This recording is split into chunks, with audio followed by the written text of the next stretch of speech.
Olá pessoal, tudo bom com vocês? Eu fico muito feliz em estar aqui para fazer essa grande revisão com relação às principais alterações tributárias do ano de 2022. E eu tomei a liberdade de falar não só das alterações, mas falar também da jurisprudência, dos principais tópicos tributários de 2022 que podem vir a ser questões de prova de concurso para 2023, que são assuntos de altíssima relevância, assuntos que efetivamente vão trazer muitos debates, vão trazer muita discussão para o ano 2023. Eu separei aqui alguns tópicos que nós precisamos comentar. E o primeiro deles, claro, a gente não pode deixar de falar, foi em fevereiro de 2022, a publicação da Emenda Constitucional 116. Anote aí, a Emenda Constitucional 116 foi uma alteração muito importante para o direito tributário, porque ela introduziu na Constituição, lá no artigo 156 da Carta, né, o parágrafo 1º, azão. É interessante a discussão acerca dessa nossa Emenda Constitucional 116, porque ela traz uma ampliação da imunidade tributária dos templos religiosos. Ou seja, ela aumenta a proteção dos templos religiosos. E é uma alteração, gente, que foi feita de forma bastante confusa, na minha opinião, porque ela não altera o artigo 150, que traz as limitações constitucionais ao poder de tributar. Ela altera o artigo específico que trata do IPTU. Portanto, é uma imunidade que pode ser, sim, objeto de prova de concurso, é uma imunidade que pode, sim, constar nos debates de 2023, porque, efetivamente, ela tem limitações que não deveriam sequer existir, mas existem. E, por isso, esse assunto pode ser ainda muito debatido para o futuro e é uma alteração emblemática da política brasileira. Bom, a Emenda Constitucional 116, ela introduziu o parágrafo 1º azão no artigo 156 da Carta. Parágrafo 1º, A maiúsculo. E no parágrafo 1º, A maiúsculo, você vai encontrar uma extensão da imunidade dos templos religiosos, no sentido de que não incide o IPTU, ainda que entidades abrangidas pela imunidade de que trata a linha B, lá do artigo 150, inciso 6, sejam apenas as locatárias do bem imóvel.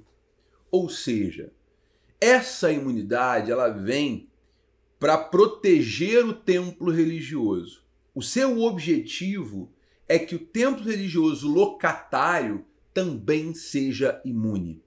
Por quê? A imunidade do artigo 150, inciso 6, a linha B, ela sempre acompanhou os templos religiosos, desde a instituição da nossa Constituição, mas ela sempre acompanhou o templo religioso proprietário de bens imóveis. O templo religioso que é o dono do imóvel. E isso não acontecia, essa proteção não acontecia para o templo religioso que não se caracterizasse como tal. Ou seja, a imunidade do locatário, né, ela não existia. Se o templo fosse locatário de um imóvel, o particular era obrigado a pagar o IPTU. E ele acabava transferindo esse ônus para o templo. Portanto, essa imunidade vem proteger o templo religioso que não tem grana, que não tem condições de comprar o imóvel próprio e tem lá imóveis que ele é o locatário. Ok? No tocante à imunidade do templo religioso, que é o proprietário, que aluga o imóvel ao particular, esse assunto já estava pacificado na súmula vinculante 52. O que nós temos de novidade hoje é o templo locatário imune à incidência do IPTU. E aí eu digo para vocês que vocês têm que tomar muito cuidado com relação a essa imunidade. Porque você percebe que ela não foi uma alteração das limitações ao poder de tributar. Ela foi uma alteração do dispositivo que trata especificamente do IPTU. Então, essa imunidade, por exemplo, não se aplica ao ITR, que é o Imposto Territorial Rural. e ela é expressa no tocante aos contratos de locação. Isso é muito importante. Isso é muito importante, porque se o templo religioso for comodatário de um imóvel, vai incidir o IPTU. Se o contrato for de comodato, o templo religioso vai ter que recolher o IPTU. Então são conceitos fundamentais e relevantes que precisam ser levados em consideração, tá? Então preste bastante atenção. Essa nova alteração, essa nova imunidade do artigo 156, parágrafo 1º azão, ela se aplica ao templo religioso que se enquadre no conceito de locatário e somente abrange o IPTU. Muito cuidado com essa imunidade. É uma novidade de fevereiro de 2022 e é uma novidade relevante demais para o direito tributário, tá? Muito cuidado, porque é uma imunidade relevante. É uma imunidade que merece a nossa atenção. Porque é uma imunidade que tem restrições. E em prova de concurso, pessoal, toda restrição é bem-vinda para fazer você errar. Ok? Beleza? Pessoal, então presta bem atenção. Presta bem atenção. Primeiro tópico, imunidade dos templos religiosos, assunto que certamente vai cair em prova. Beleza? Tranquilo, gente? Maravilha.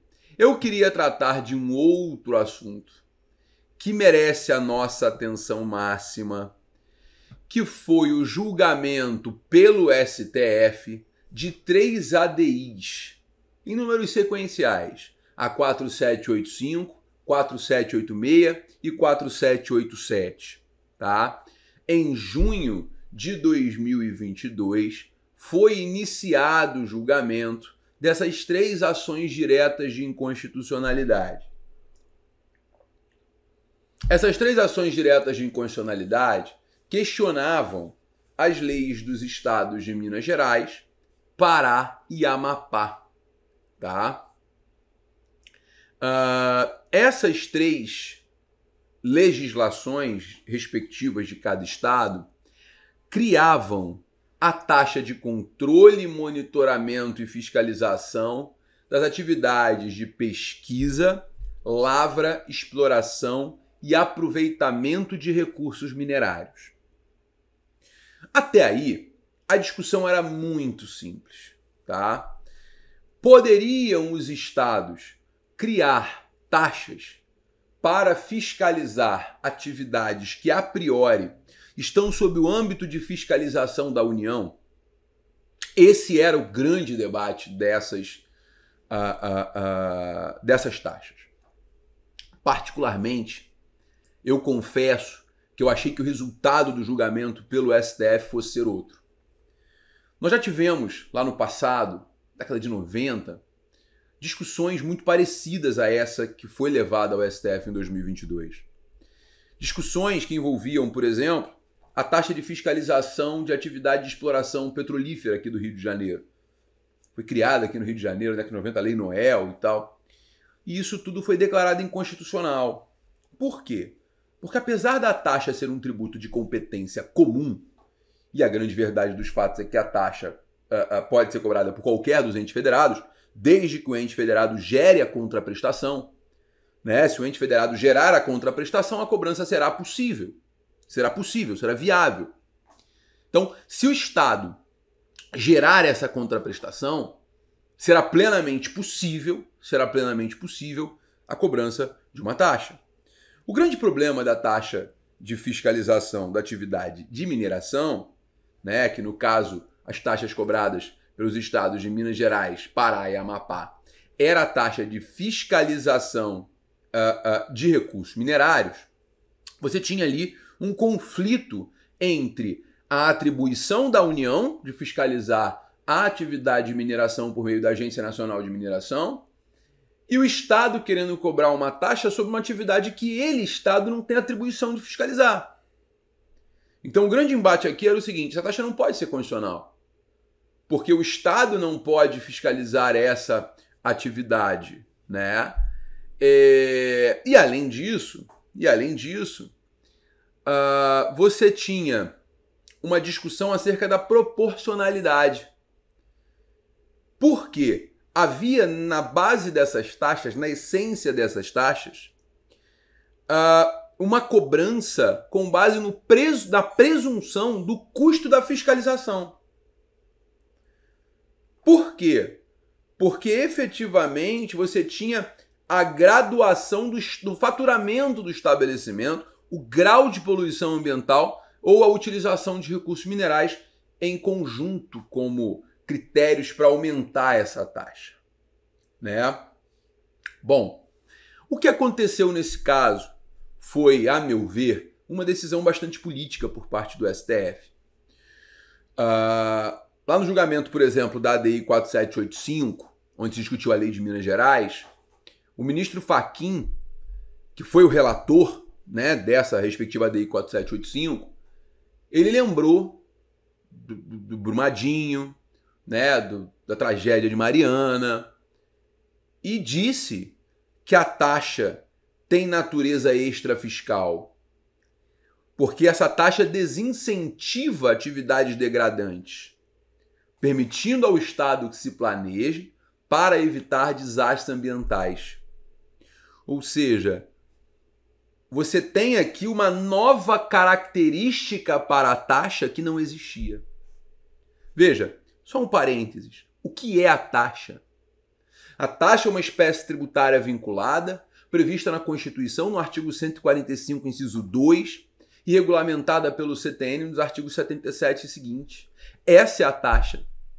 A taxa é uma espécie tributária que não tem como finalidade interferir na atividade econômica. A taxa é uma espécie tributária que tem como finalidade remunerar o poder público. Remunerar o poder público por uma contraprestação, que é um serviço público específico e divisível, ou o exercício regular do poder de polícia, que é a fiscalização, a limitação do interesse do particular em prol da coletividade. O objetivo da taxa nunca foi a extrafiscalidade. O objetivo da taxa sempre foi: vamos fiscalizar para verificar se o estabelecimento empresarial está de acordo com as normas do ente federado, ou da municipalidade, ou do estado, ou da União. Essa sempre foi a finalidade da taxa de polícia. Limitar o interesse do particular em prol da sociedade, como diz o artigo 78 do CTN. Mas esse julgamento da ADI 4785 trouxe uma novidade para a taxa, que é a interpretação de que a taxa pode ter uma natureza extrafiscal. Por quê? Porque ela funciona como um desincentivo a atividades degradantes. Isso por quê? Porque foi reconhecida a constitucionalidade dessa taxa. Primeiro, os estados têm competência para instituir a taxa, de modo a efetivar a fiscalização da empresa, ainda que a União também fiscalize por meio da Agência Nacional de Mineração.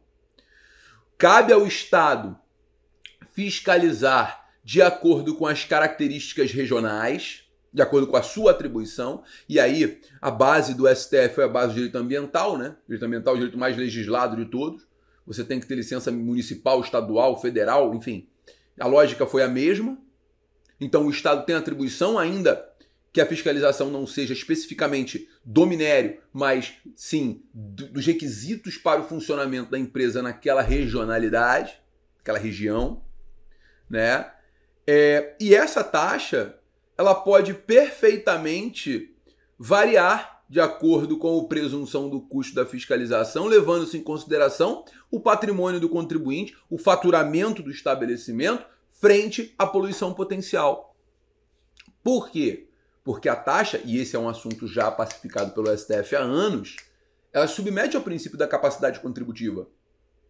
Sempre que possível, diz o artigo 145, parágrafo 1º da Constituição, os impostos vão variar de acordo com a capacidade econômica do contribuinte.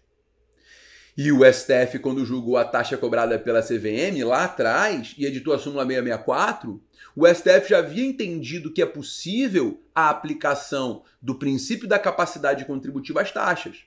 O STF foi lá e desenterrou a súmula 664, o seu fundamento, e trouxe para o julgamento dessas três ADIs, da 4785, 8687. Então, galera, muito cuidado com isso. Hoje a taxa recebe uma característica extrafiscal, reforça o STF o entendimento de que a taxa pode incidir de acordo com a capacidade contributiva, apesar da Constituição falar somente em imposto, no 145, parágrafo 1º da Carta. Tá? E você tem uma divisão de fiscalização. O que antes só era possível à União, o Estado pode criar regras próprias para que aquela atividade funcione dentro da sua região, dentro do seu território, e o Estado então pode fiscalizar de acordo com essas regras. Tá? E vamos lá.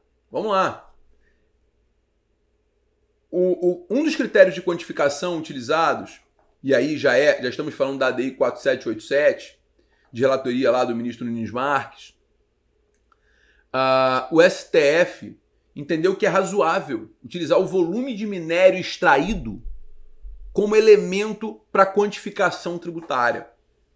Ou seja, quanto mais minério, maior pode ser o impacto social e ambiental do empreendimento. Maior, então, o grau de fiscalização e controle do poder público de acordo com o STF. Então você percebe que o STF vai mudando a sua característica no tocante à interpretação da taxa. Por mais que a taxa seja uma espécie tributária vinculada, cujo fato gerador é uma atividade estatal e a base de cálculo deveria resguardar uma correlação com o custo da contraprestação, né, com o custo da fiscalização, o STF entende, olha, nesse caso, eu vou identificar o impacto social e ambiental. Porque se o impacto social e ambiental pode ser maior, o grau de fiscalização, o grau de controle do poder público tem que ser também maior. E esse entendimento do STF é um entendimento interessante, porque você tem uma fiscalização, você tem uma cobrança de taxa com base numa fiscalização presumida. Ou seja, não é o custo, mas o potencial custo da fiscalização. No sentido de que, olha, a fiscalização de uma atividade potencialmente destrutiva tem que ser restrita, tem que ser adstrita e tem que ser na lupa. Então vai dar mais trabalho, portanto, a fiscalização, como vai dar mais trabalho, o seu custo é maior, de modo que a cobrança tem que ser também maior. Né? Enfim, e o ministro Fux, por sua vez, que foi o relator da ADI 4787, ou seja, você tem o Fachin na 4785, o Nunes Marques na 4786 e o Fux na 4787, ele vai dizer, né, que essas taxas elas se relacionam com o poder de polícia, no sentido de que essas taxas elas podem ser cobradas porque o poder de polícia ele é de competência comum, né? As atividades de mineração são extremamente complexas e por isso, levando-se em consideração os expressivos lucros dessas empresas, o valor da taxa, que é muito elevado, não viola o princípio da proporcionalidade.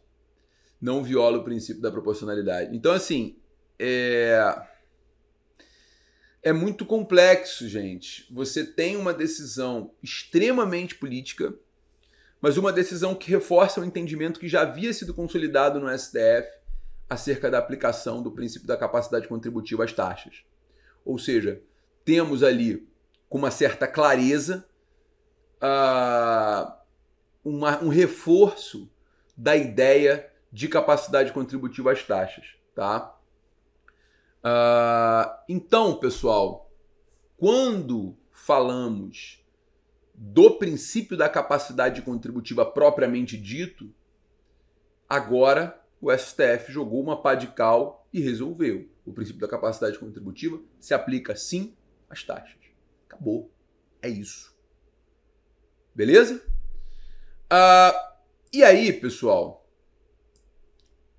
só queria chamar a atenção, que não foi também tão pacífico assim, Barroso, Gilmar Mendes e André Mendonça ficaram vencidos, entendendo que o Estado não tem competência para a instituição das taxas com essa finalidade, porque a competência para fiscalizar é da União, tá?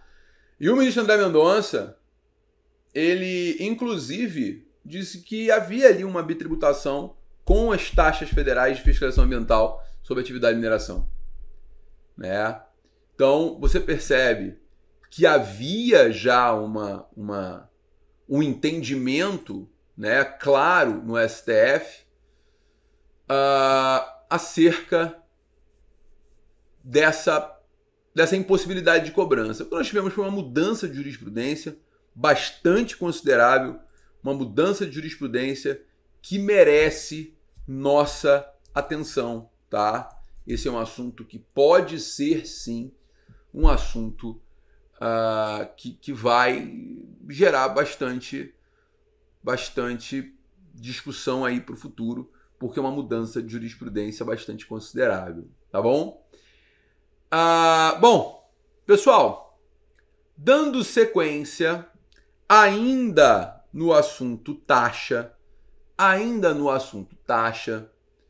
eu queria chamar a atenção que o STF julgou mais uma taxa, e o resultado desse julgamento não foi o mesmo da taxa de mineração, apesar do assunto ser o mesmo, tá? O STF julgou o recurso extraordinário 776594, recurso extraordinário 776594, tá? O recurso extraordinário 776594 foi julgado em sede de repercussão geral, tema com repercussão geral, tema 919 da repercussão geral. O STF deu provimento, e esse julgado foi em dezembro de 2022. O julgamento terminou no dia 5 de dezembro de 2022. E o STF apreciou o tema 919 da repercussão geral, dando provimento ao recurso extraordinário para conceder a segurança, porque o TJ de São Paulo entendeu que era constitucional a taxa cobrada, tá? E qual foi a taxa? Vamos lá. A taxa cobrada pelos municípios sobre a fiscalização das estações de radiobase. Não estou falando de antena, eu estou falando de estação radiobase. Como funciona isso? Você vai ver na sua cidade que tem lá as estações de radiobase. Você vai olhar e vai falar, Gabriel, é uma antena. Tecnicamente, não. A estação radiobase é a estrutura onde você instala as antenas para replicar o sinal de telefonia, tá? Principalmente telefonia móvel. Então, a discussão era, os municípios então criaram taxas de fiscalização para fiscalizar as estações de radiobase que eram instaladas no seu território. Mesma lógica da taxa de fiscalização da atividade de mineração. A lógica é exatamente a mesma, tá? O município diz, olha, eu vou fiscalizar o que está no meu território, portanto, eu autorizo a instalação dessa estação, eu digo onde ela pode ficar, eu digo onde ela não pode ficar, que ela não pode ficar perto do hospital, que ela não pode ficar perto do posto de combustível, eu defino no meu plano diretor, então eu tenho que fiscalizar essa atividade. E ali naquela estação há um estabelecimento a ser fiscalizado. O TJ de São Paulo reconheceu a constitucionalidade e a TIM Celular levou o tema 919 ao STF. E aí a gente vai pensar o quê, né? Bom, se o STF declarou constitucionais as taxas de fiscalização de mineração, entendendo que a competência de fiscalização é comum e cada estado vai cobrar, cada ente federado vai cobrar de acordo com a sua fatia de fiscalização naquela atividade, a gente vai pensar, por óbvio, que o resultado para o STF não pode ser diferente com relação à taxa de estação radiobase, né? O município vai ter lá a sua atividade de fiscalização, o seu percentual, o seu naquinho de fiscalização, então o município vai ter o seu critério a ser adotado. Mas a solução não foi essa, né? O STF entendeu por unanimidade. E aí você percebe que esse assunto é um assunto bastante complexo, porque falta uma linha de raciocínio para que a gente possa ter uma tranquilidade no tocante aos precedentes, né? O STF, por unanimidade, apreciando o tema 909 da repercussão geral, deu provimento ao recurso extraordinário, fixando a seguinte tese, senhoras e senhores. A seguinte tese: a instituição da taxa de fiscalização do funcionamento de torres e antenas de transmissão e recepção de dados e voz é de competência privativa da União, nos termos do artigo 22, inciso 4 da Constituição Federal, não competindo aos municípios instituir a referida taxa. E olha que situação interessante, né? Olha que situação interessante. Se você parar para analisar, a lógica dessa decisão não segue a lógica do julgamento da 4785, 4786 e 4787. Não segue. Porque a lógica lá é, bom, se o Estado fiscaliza alguma coisa, ele pode cobrar. É óbvio que o município tem que fiscalizar a estação rádio base. É óbvio. É como se alguém entrasse na sua casa, colocasse o pé na mesa e você não pudesse falar, tira o pé daí. O município não fiscaliza a antena, o funcionamento da antena, mas ele fiscaliza a instalação da estrutura. E aí a estrutura cai com o vento. O município não pode fiscalizar para verificar se está de acordo com as normas de construção da municipalidade? Como assim não? O STF aqui, ele demonstrou claramente que não há uma linha de raciocínio para a taxa. Fica a minha crítica registrada, minha insatisfação registrada neste vídeo, porque nós, como professores, temos dificuldades enormes para poder explicar agora uma linha de raciocínio para a taxa de fiscalização. A competência comum é, qualquer ente federado pode instituir? Pode, mas quando? Não sei. Vai ser casuístico. Se o assunto tiver uma barreira, uma barragem sendo destruída, matando gente, pode ser que o município possa fiscalizar. Vai que daqui a pouco bate um vento, cai a torre e mata uma porrada de gente, o que vai acontecer? O STF vai mudar de ideia e vai falar que o município pode fiscalizar. Mas isso é técnico? Não, isso não é técnico. Não é jurídico. Não é jurídico. Então, o que vocês vão ter que raciocinar? A taxa de fiscalização, isso é, enfim, conclusão de 2022. A taxa de fiscalização pode ser exercida por qualquer ente federado, pode ser cobrada por qualquer ente federado que exerça a fiscalização dentro das suas atribuições, não podendo haver a taxa de fiscalização daquilo que é de competência exclusiva da União. E aí você vai ter que buscar o 22 da Constituição para identificar aquilo que é de competência exclusiva da União. Percebe? Então, assim, ó, na boa, senhoras e senhores, lembrem-se desses dois julgados, que é o que vai te ajudar. Eu não tenho como fazer uma grande distinção, de verdade, porque, assim, quando o STF, no tema 919, ele fala do 22, inciso 4, e o 22, inciso 4 da Constituição fala de águas, energia, informática, telecomunicações e radiodifusão, você realmente tem ali uma competência privativa da União para legislar sobre esses assuntos. Agora, no inciso 12, você tem a competência exclusiva da União, privativa da União, para legislar sobre jazidas, minas, outros recursos minerais e metalurgia. Então, assim, não tem lógica. Não tente encontrar lógica nas decisões do STF, que são antagônicas, sim. Então, o que você precisa saber? O que você precisa saber é: taxa de ARB é inconstitucional porque a competência é privativa da União. Taxa de mineração é constitucional porque, apesar da competência privativa da União, o STF entendeu que as mineradoras têm muito dinheiro e, como elas têm muito dinheiro, elas podem pagar a taxa em razão da capacidade contributiva e o risco de dano ambiental da sua atividade. Então você tem uma taxa cobrada pela presunção de que pode acontecer uma tragédia. É isso. É isso. Beleza? Fácil? Fica com esse conceito na cabeça. Porque essa foi a grande discussão de taxa em 2022. Vamos fazer o seguinte? No próximo bloco a gente continua com mais discussões que foram relevantes nesse ano que chega ao fim. Vamos lá, galera!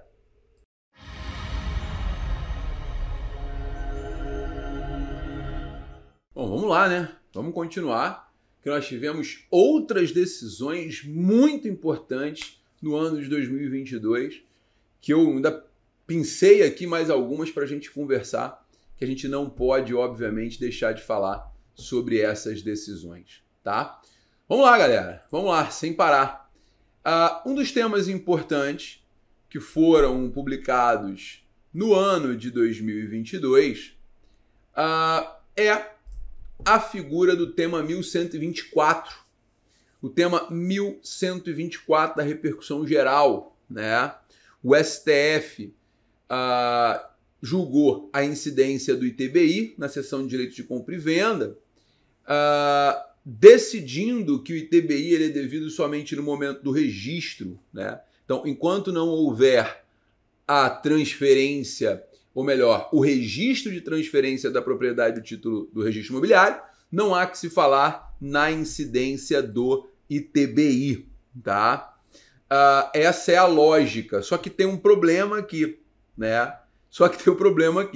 O STF julgou, só que o STF reviu essa decisão, percebeu que havia um equívoco e o processo voltou para julgamento. Então hoje está pendente de análise o tema 1124, que já havia sido decidido, mas o STF voltou atrás, percebeu que não deveria ter decidido e agora vai decidir novamente. Então o processo está pendente de julgamento, só queria chamar atenção para esse detalhe, o tema 1124 é um tema relevante, para os municípios principalmente.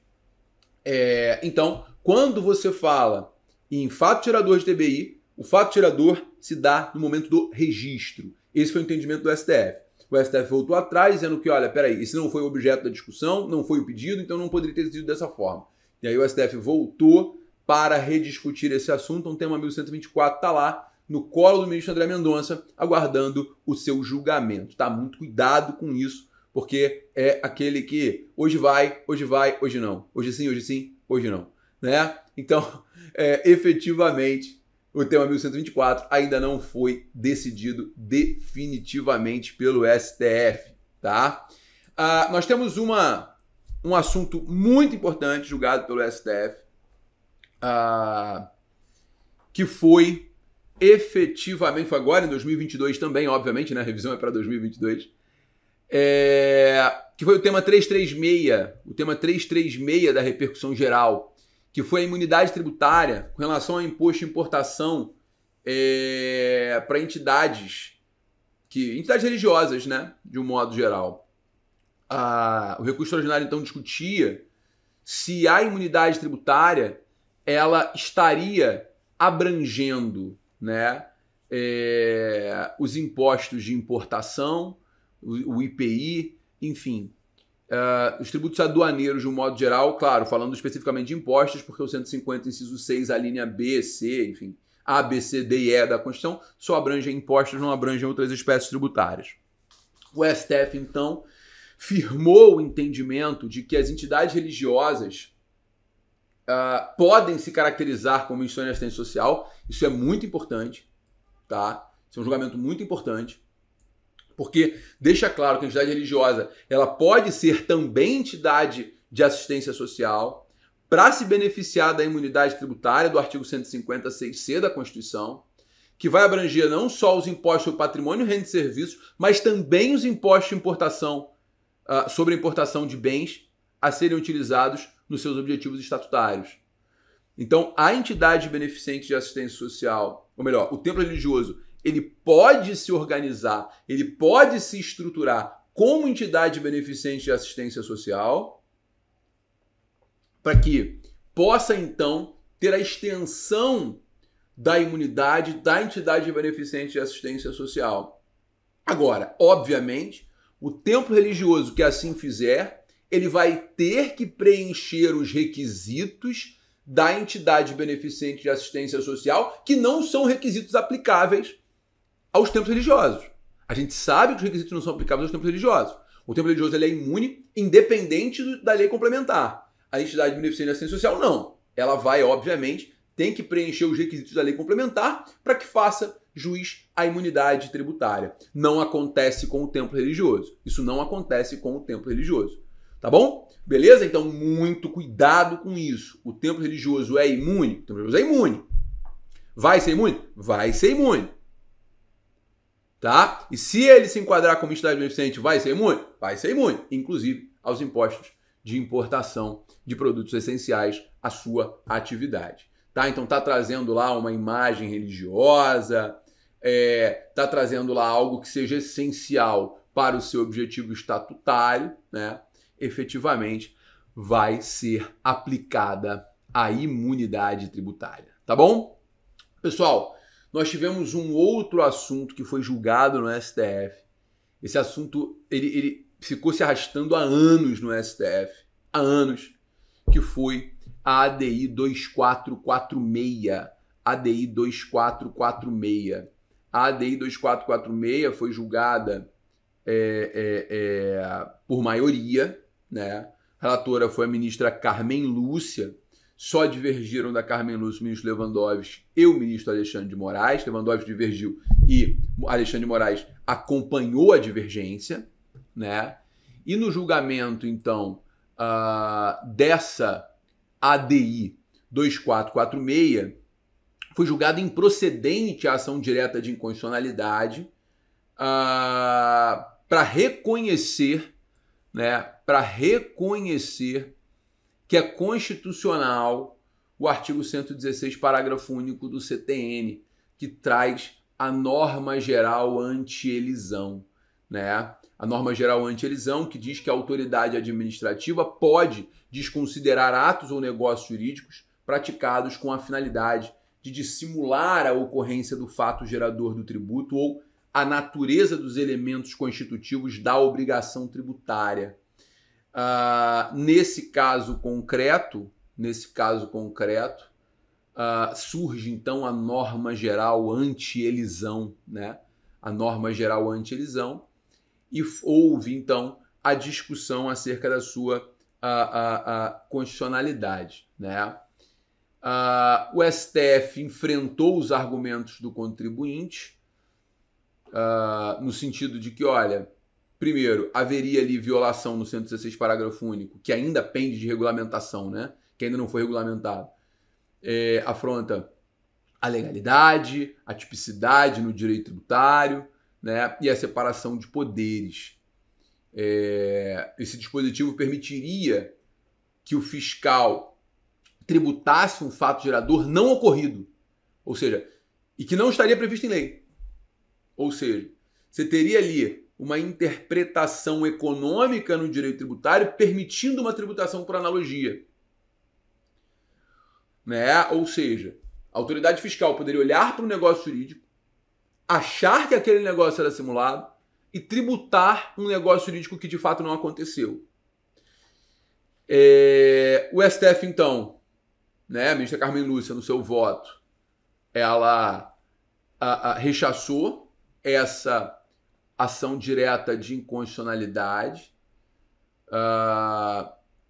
rechaçou, claro, a violação do princípio da legalidade, da estrita tipicidade, porque efetivamente ela diz, olha, a definição do fato gerador definida em lei, né? Então, se você analisar a definição do fato gerador, você vai perceber que se efetivamente ocorreu o fato gerador, pode haver a cobrança do tributo, diz o artigo 116, parágrafo único. A autoridade administrativa, ela pode desconsiderar atos ou negócios jurídicos praticados com a finalidade de simular a ocorrência do fato gerador do tributo, ou seja, o fato gerador aconteceu. Será possível dissimular a ocorrência do fato gerador do tributo? Não há violação à legalidade porque o fato gerador ele acontece, ele só é maquiado. Nesse caso, o fato gerador já estaria previsto em lei. Entendeu? Então, ele estaria, além de previsto em lei, materializado. O que faria surgir a obrigação tributária. Então, essa desconsideração autorizada pelo dispositivo, ela fica limitada, né, aos atos e negócios jurídicos que foram praticados para dissimular a ocorrência do fato gerador. Portanto, não seria inconstitucional o dispositivo. Ele não estaria tributando algo que não existe, mas algo que existe, mas foi maquiado. Não seria uma tributação com base na intenção. Não seria uma tributação com ausência de lei. Seria uma tributação com base num fato que de fato aconteceu e que se enquadra como uma hipótese de incidência tributária. Então, só seria possível a aplicação da base de cálculo, do fato gerador, da alíquota, que foi estabelecida em lei. Essa norma, ela busca, na verdade, a máxima efetividade. Que não engloba somente a legalidade, mas também a lealdade tributária. O contribuinte também tem que ser leal no direito tributário. Não há proibição ao planejamento tributário, gente. O 116, parágrafo único, não proíbe o planejamento tributário. Tá? O contribuinte pode, por vias legítimas, comportamentos coerentes e leais, buscar a economia tributária. Desde que não seja configurado o fato gerador da obrigação tributária. Importantíssimo lembrar disso. Beleza? Então, não há também afronta à separação de poderes. A autoridade fiscal, o que ela faz é lavrar o auto de infração, que é a sua atribuição. Que é a sua atribuição. E não há criação de tributo não previsto em lei. Portanto, claramente, o que o STF fala é: o artigo 116, parágrafo único, não deveria ser interpretado como norma anti-elisão, porque elisão é planejamento tributário, é forma lícita de não pagar o tributo. Deveria ser, de acordo com a Carmen Lúcia, uma norma geral anti-evasão. O artigo 116, parágrafo único, não é uma norma anti-elisão. É uma norma anti-evasão. Seria uma norma de combate à evasão fiscal e não à elisão fiscal. E aí, galera, assim, esse foi o resultado do julgamento, tá? Eu, Gabriel, vou fazer aqui a minha crítica, porque não se trata de evasão. O que é vedado no artigo 116, parágrafo único, é a elusão. Não podemos confundir. Elisão é planejamento tributário. Elisão é a forma lícita de não pagar tributo. Elusão é a prática da simulação. Elusão é um ilícito civil. Elusão é uma conduta que efetivamente é caracterizada como um ilícito civil. Quando falamos de elusão, falamos de um ilícito civil. Não é crime. Não há tipificação. Não há o verbo núcleo do tipo. Não há conduta prevista em lei como criminosa. A evasão, sim. A evasão é o crime. É o artigo 1º e 2º da Lei 8.137. A evasão é a conduta criminosa. A evasão caracteriza o crime. Mas não caracteriza o crime a simulação. Porque não há o verbo núcleo do crime. Beleza, galera? Tranquilo? Fácil? Então prestem bastante atenção no que eu estou falando com vocês. Bastante atenção. Quando nós estamos falando da norma geral anti-elisão, ela deveria ser de acordo com o STF, norma anti-evasão. De acordo com o STF. Não concordo com isso, mas foi o julgamento da ADI 2446. Tá bom? Beleza? Também é um assunto que estava pendente de julgamento há muito tempo, tá? Mas o STF também foi bom aqui porque ele liberou o planejamento tributário. Ele falou, olha, pode fazer planejamento tributário à torta direito do jeito que você bem entender. Galera, vamos sair um pouquinho do STF, vamos lá no STJ? Nós tivemos 3 decisões do STJ muito relevantes para o direito tributário, tá? Que merecem toda a nossa atenção. A primeira delas foi o julgamento do tema 981 dos recursos repetitivos, tá? Transitou em julgado, acabou, e é um assunto que é extremamente relevante. Ele transitou em julgado em agosto de 2022. Percebe que a gente está passeando pelo ano, né? Passeando pelo ano. A discussão aqui envolvia o redirecionamento da execução fiscal, tá? Ou seja, o STF já tem um entendimento pacificado na súmula 435 que em caso de dissolução irregular, no caso de dissolução irregular, da sociedade empresária considera-se que a responsabilidade pessoal é automática. A súmula 435 diz isso. Se a empresa mudar de endereço sem informar o fisco, ocorreu a dissolução irregular, o que atrai a responsabilidade do artigo 135 do CTN. Isso é indiscutível. O debate que foi levado ao STJ no tema repetitivo 981 foi exatamente a seguinte discussão. Beleza, mas quem vai ser o responsável? Vai ser o sócio com poderes de administração da sociedade na data da dissolução irregular? Ou vai ser o sócio com poder de administração da sociedade no momento do fato gerador do tributo? Né? Essa é uma discussão relevante. Porque, veja, a súmula 435 do STJ, ela traz uma presunção de dolo. Ela já carrega em si uma presunção de dolo, se você parar para pensar friamente. Porque eu vou tributar a pessoa física do diretor, do gerente, do preposto, do mandatário, se a empresa mudar de endereço sem informar o fisco. Não quero saber se houve dolo ou não. Estava em dificuldade financeira. Não interessa, meu. Perdeu, Playboy. Vai se dar mal. Essa lógica criada pelo STF é uma lógica complicada. Pelo STJ, desculpa, é uma lógica complicada, mas ela existe, tá lá. Súmula 435. Agora, quem eu vou botar para responder?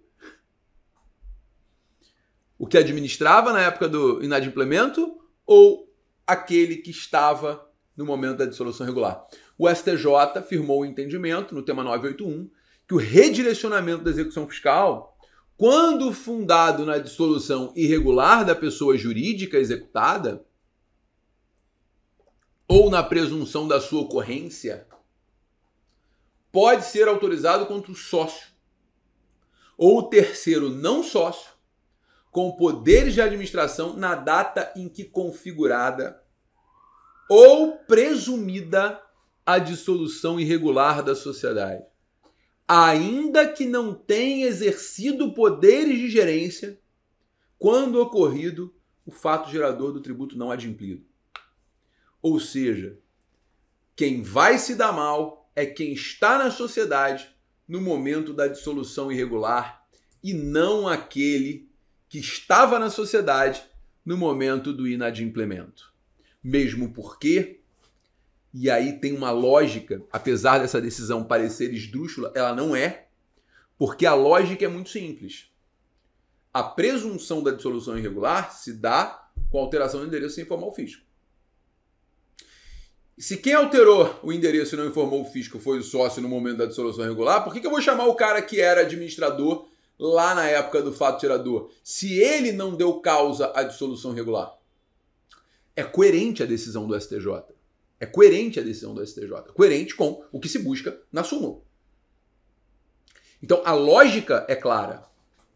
Por mais inusitado que pareça, não é inusitado não. É bastante coerente. Tranquilo, gente? Fácil. Beleza. Então, esse tema 981 ele é muito importante, tá?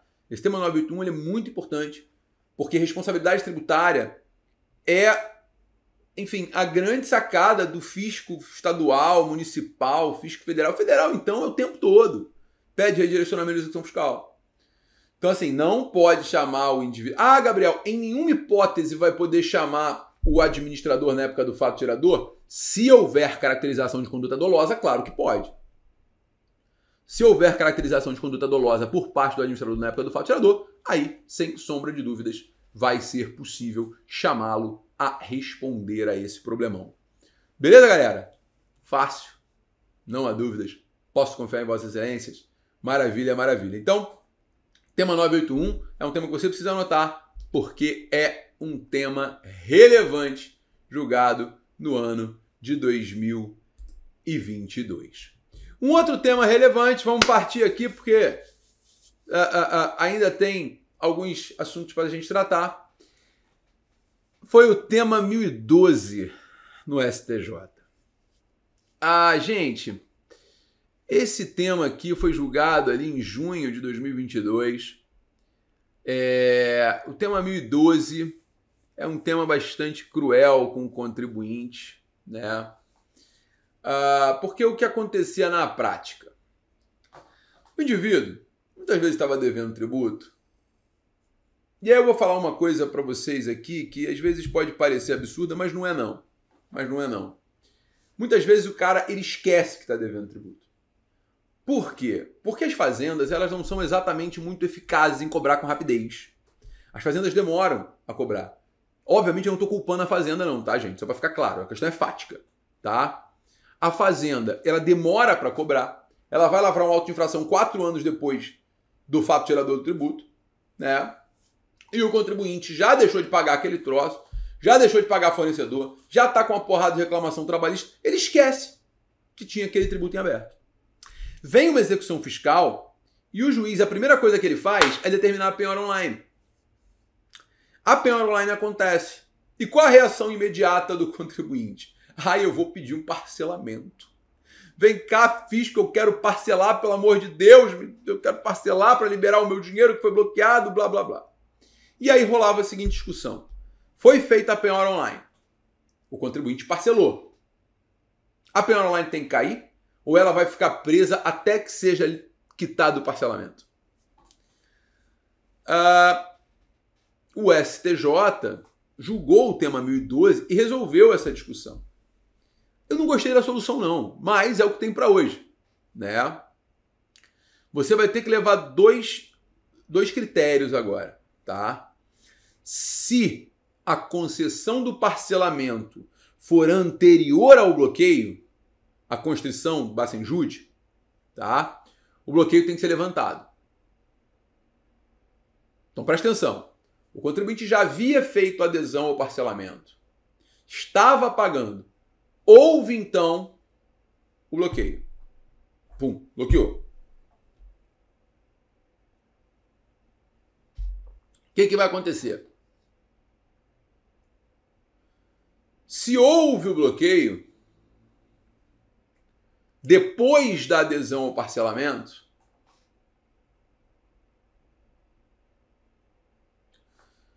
cabe o cancelamento do bloqueio e devolução do dinheiro. Agora, se o parcelamento foi feito depois da constrição, o bloqueio fica mantido. O dinheiro vai ficar bloqueado até o contribuinte quitar o parcelamento. A única ressalva para o STJ é a possibilidade excepcional, atenção, excepcional, de substituição da penhora online por fiança bancária ou seguro-garantia diante das peculiaridades do caso concreto, mediante comprovação irrefutável a cargo do executado da necessidade de aplicação do princípio da menor onerosidade. Ou seja, o contribuinte tem que provar que aquele dinheiro que foi bloqueado, ele era necessário para pagar salário, para pagar fornecedor, senão ele quebra, para pagar um outro tributo. Alguma coisa ele vai ter que provar. Mas para liberar, ele vai ter que garantir o parcelamento. Ele vai ter que garantir o parcelamento. Isso é a grande inovação da jurisprudência, na minha opinião. Ele vai ter que substituir aquela penhora online por uma fiança bancária ou seguro-garantia, que custam caro pra cacete. Mas, obviamente, são menos onerosos do que manter o dinheiro bloqueado até o término do parcelamento, que às vezes é 120 meses, né? 140 meses, enfim. Então, você percebe que o STJ já deixou claro, ó, não tem essa de ficar substituindo, não. Vou substituir por imóvel? Fiança bancária e seguro garantia. É o que pode, é o que tem para hoje. Não gostou, querido? Beijo no ombro.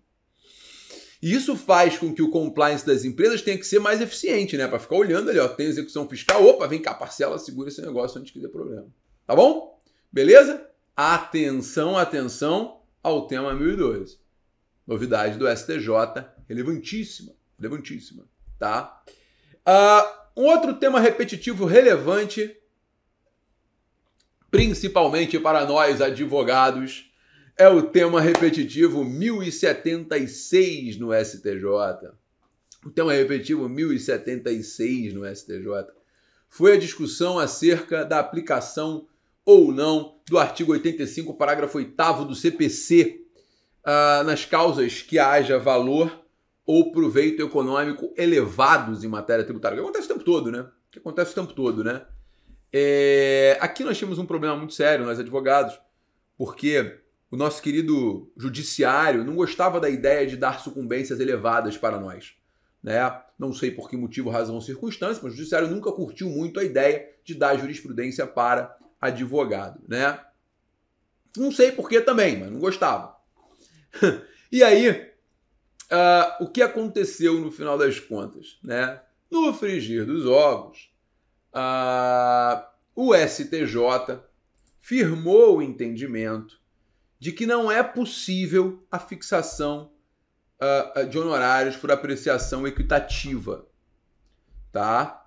Quando valores de condenação ou valor ou proveito econômico da causa, né, forem elevados.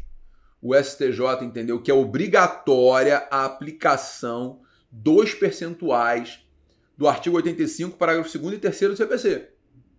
Se tiver ou não a fazenda pública na lide, né?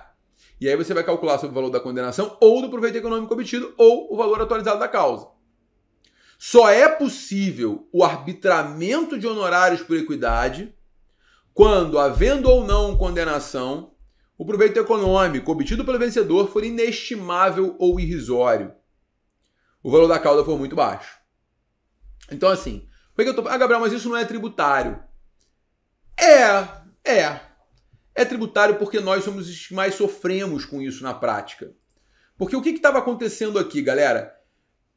A gente estava, no frigir dos ovos, se dando muito mal, porque a ação de alto valor, o que o judiciário fazia? Definia a sucumbência com base na adequação da causa, para não ficar um valor de sucumbência muito elevado. Agora acabou isso. Poxa, se o CPC trouxe a regra do 85, parágrafo 2º e parágrafo 3º, escalonando o valor da sucumbência, é essa regra que tem que ser aplicada. Ponto e acabou. É essa regra que tem que ser aplicada, né? Então, efetivamente, nós temos aí uma pacificação da jurisprudência. E, por fim, para encerrar esse nosso bate-papo, eu não posso deixar de falar do julgamento da ADI 5422, que foi um grande barulho, né, no Brasil. A ADI 5422, que conferiu interpretação conforme a Constituição ao artigo 3º, parágrafo 1º da Lei 7713 de 88, né? Afastando a incidência de imposto de renda sobre valores decorrentes da pensão alimentícia. Alimentos, pagamento de alimentos ou pensão alimentícia não caracteriza o fato gerador do imposto de renda.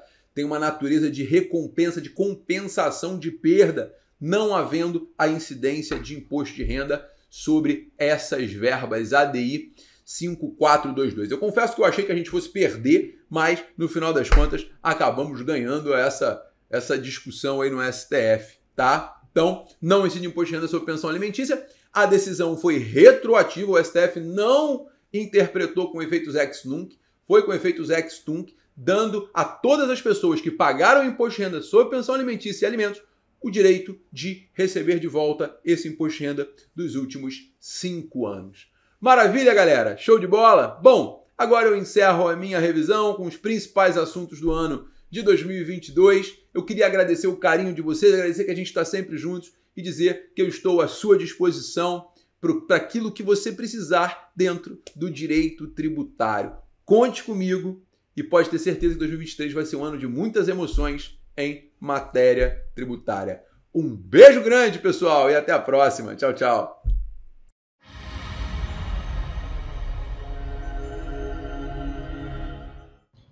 E aí, tudo bem com você?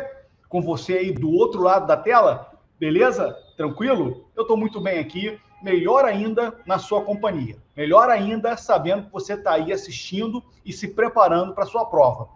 Eu estou aqui porque eu fui desafiado pelo GEM, então todo mundo sabe o quanto eu gosto de um desafio. Estou aqui então para poder desafiar você e todo mundo a acertar os 40 pontos necessários na primeira fase. Estou aqui para isso, para te dar as dicas mais certeiras, as dicas de prova para você conseguir acertar pelo menos as 6 questões de ADM. Sou professor de Direito Administrativo, meu nome é Gladstone Felipe, e a ideia é exatamente essa, que você consiga ir maravilhosamente bem nas 6 questões de Direito Administrativo. Tá legal? Bom, nós temos aqui um tempo para poder falar sobre esses pontos principais de prova, esses pontos que mais caem na sua primeira fase. E, de cara, eu nem ia nem começar por ele, tá? Mas, de cara, o ponto mais cobrado na prova da OAB em Direito Administrativo é disparado agente público. Mas disparado. Tá legal? Não tem uma só prova, desde o 20º exame, que eu venho contabilizando, eu venho contando isso, né?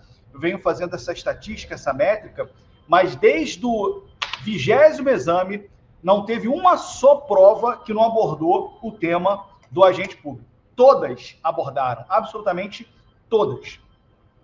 Portanto, é um tema que você precisa estar preparado.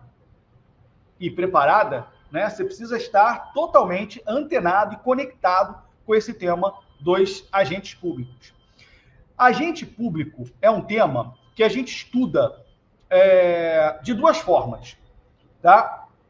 Na verdade, quando a gente fala em agente público, a gente se refere a um grupo grande de pessoas, porque agente público, no conceito da lei de improbidade, o conceito de agente público está na lei de improbidade, significa todo aquele que a qualquer título representa o Estado de forma legítima.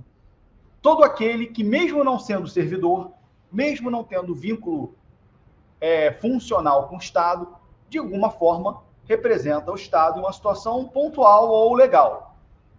Então, todos nós podemos ser um agente público, inclusive você, numa situação pontual. Se você, por exemplo, é mesário de eleição, você é um agente público. Se você, por exemplo, é chamado para ser jurado, você é agente público, mesmo não tendo nenhum vínculo com o poder público. E aí, a gente chega à conclusão de que o tema do agente público é um tema muito amplo, mas o que interessa para a gente é o servidor. O servidor público é uma espécie de agente público. O servidor público, ele é aquele agente público, né? Ele é uma espécie de agente público com um vínculo de trabalho com o poder público, quer seja de forma permanente, que é o normal, ou excepcionalmente de forma temporária, mas é aquele que tem um vínculo de trabalho com o poder público. Esse é o servidor, certo? O servidor, então, ele pode ser ou estatutário, ou seletista, ou temporário. Um dos 3 tipos de servidores públicos. Servidor estatutário é aquele que se vincula a uma lei, a um estatuto. É aquele que normalmente presta serviço em uma pessoa jurídica de direito público. O seletista é aquele que também é obrigado a fazer concurso, mas se vincula a uma pessoa privada da administração pública, uma estatal, por exemplo, uma sociedade de economia mista, uma empresa pública. E o temporário é aquele que é chamado para atender uma situação de excepcional interesse coletivo. Temporário é aquele que, na forma da Constituição, não faz concurso público e é chamado para atender uma situação específica de excepcional interesse coletivo. Exemplo, está tendo uma epidemia de uma doença e a rede pública de saúde não tem a quantidade necessária de médicos, não dá tempo para fazer concurso. então chama-se de maneira temporária profissionais médicos para aquela situação específica. O grande barato do temporário é que ele assina um contrato administrativo de tempo certo. Então, a determinabilidade temporal é característica do temporário. Ele entra sem concurso, mas também ele se vincula a um contrato com o tempo certo. Acabou aquele tempo, tchau. Nenhum direito adquirido, nenhum direito previsto, a não ser os que estão ali no contrato, certo? É muito comum para essa área médica e é muito comum também para a área de educação. Às vezes, um determinado município está com uma greve de professor ou muitos professores de licença, não tem professor suficiente para atender as crianças e aí contrata-se temporariamente professor para atender aquela situação específica. Tá legal? Esse é o temporário. Nós temos, então, aí 3 espécies diferentes de servidores públicos. Os que se vinculam a uma lei, estatutário, os que se vinculam à Lei Geral de Trabalho, CLT, e os temporários de maneira excepcional e pontual. Tá? Na verdade, a previsão do temporário, ela está lá no artigo 37, inciso 9º da Constituição. 37, inciso 9º da Constituição, tá? Que fala exatamente do nosso querido servidor temporário, ok? E tem a Lei 8745, né, de 93, que é a lei do temporário, 8745. Ok. Temporário já caiu na prova? Já. Umas 2 vezes eu já vi o temporário na prova. Mas o temporário, como eu disse, não é tão cobrado assim. O que é mais cobrado, obviamente, é o estatutário. Ok? Beleza. No que tange ao estatutário, a lei que a gente precisa estudar, a lei que a gente precisa estar atento, é a Lei 8.112 de 90, que é o Estatuto do Servidor Civil da União Federal. Lei 8.112 de 90, tá legal? Essa lei é chamada Lei do Estatuto do Servidor Civil da União Federal. Essa lei é uma lei muito grande, são mais de 200 artigos na lei. É óbvio que não dá para você estudar a lei inteira, mas existem alguns pontos dessa lei que você precisa ter atenção, certo? Por exemplo, a parte da responsabilidade do servidor. Essa é uma parte estatutária importantíssima para a gente. Essa responsabilidade é aquela que começa no artigo 116 da Lei 8.112, que fala das vedações, dos deveres, das proibições, está tudo ali. 116, 117 da Lei 8.112 de 90, tá? E aí, na hipótese de um servidor público infringir o seu estatuto, aí recai sobre ele todo um processo de investigação, que nós chamamos de processo administrativo disciplinar, o PAD.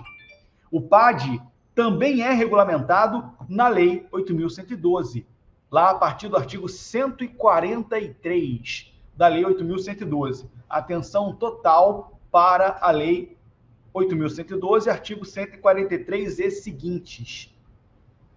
Ali não dá para a gente pegar leve, não. É 143 e seguintes, que fala do processo administrativo disciplinar pelo rito ordinário. Ah, porque ainda tem mais essa, né? O PAD ainda pode seguir um rito mais célere, um rito sumário, que é previsto ali no artigo 133, certo? 133. O que é o PAD sumário?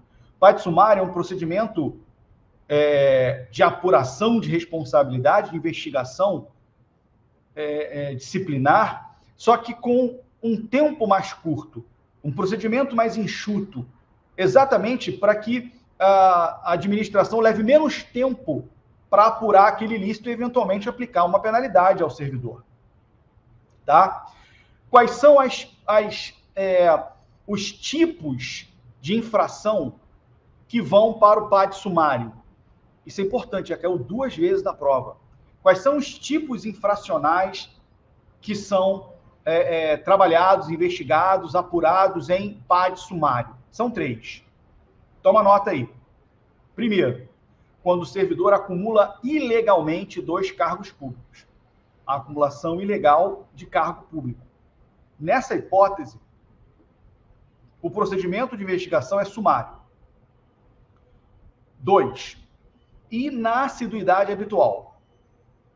Isso ocorre quando o servidor falta, num período de 12 meses, ele falta 60 dias interpolado. O que é isso? 5 dias no mês, 10 dias no outro, 15 dias no outro. No cômputo geral, no período de 12 meses, 60 dias. Isso é a inassiduidade habitual. E a terceira infração é o abandono de cargo. 30 dias sem justificativa, faltando. Abandono de cargo. Os 3 tipos de infração, acumulação ilícita, inassiduidade e abandono de cargo, os 3 tipos são apurados e investigados por PAD sumário. E os 3 tipos levam a pena de demissão. Os 3.